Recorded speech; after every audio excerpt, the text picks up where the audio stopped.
enseignement. Car 7 fois le juste tombe, et il se relève, mais les méchants sont précipités dans le malheur. Proverbe 24, 16. 1. Qui est le juste? Le juste n'est pas une personne parfaite. Le juste est quelqu'un qui cherche Dieu, marche dans la foi, aime la vérité, essaie de faire le bien, revient vers Dieu malgré ses faiblesses. Être juste ne veut pas dire ne jamais faire d'erreur. Cela signifie avoir un cœur tourné vers Dieu. 2. Pourquoi le juste tombe-t-il? Même les croyants traversent des combats spirituels, des moments de fatigue, des déceptions, des tentations, des périodes de faiblesse. La chute peut être une erreur, une faute, une mauvaise décision, une perte financière, une déception amoureuse, un échec professionnel, une période de découragement. Tomber n'est pas toujours un signe d'échec définitif. Parfois, la chute devient une école de maturité. 3. Le chiffre 7, une signification spirituelle.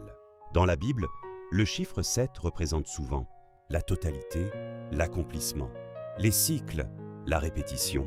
Quand la Bible dit 7 fois, cela veut dire, peu importe le nombre de fois où tu tombes, tu peux encore te relever. 4. La vraie différence, se relever. Le verset ne glorifie pas la chute, il met l'accent sur le relèvement. Le juste ne reste pas au sol. Il refuse de faire de sa chute une identité. Beaucoup tombent, mais certains choisissent de rester à terre. Le juste, lui, décide de recommencer. Exemple biblique, Pierre a renié Jésus 3 fois. Pourtant, Jésus ne l'a pas rejeté. Après sa restauration, Pierre est devenu un grand leader spirituel. 5. Pourquoi Dieu permet parfois certaines chutes? Certaines chutes nous enseignent l'humilité, la dépendance à Dieu, la patience, la prudence, la compassion envers les autres. Dieu peut utiliser une chute pour briser l'orgueil et construire le caractère. Une personne qui n'a jamais traversé certaines douleurs peut difficilement comprendre les autres. 6. Ne laisse pas ta chute définir ta vie. Tu peux être tombé dans le péché, la peur, le doute, l'échec, la solitude, la pauvreté, le rejet, mais ton histoire ne s'arrête pas à la chute. Le diable veut te convaincre que tu es fini, mais Dieu dit « relève-toi encore ». Tant que tu respires, Dieu n'a pas terminé avec toi. 7.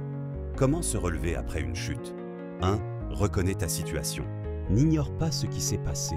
2. Reviens vers Dieu. Dieu ne rejette pas un cœur sincère. 3. Apprends de ton expérience. Chaque chute doit devenir une leçon. 4. Refuse la condamnation. La culpabilité peut t'empêcher de recommencer. 5. Continue d'avancer. Même lentement, avance. Conclusion. Le juste tombe.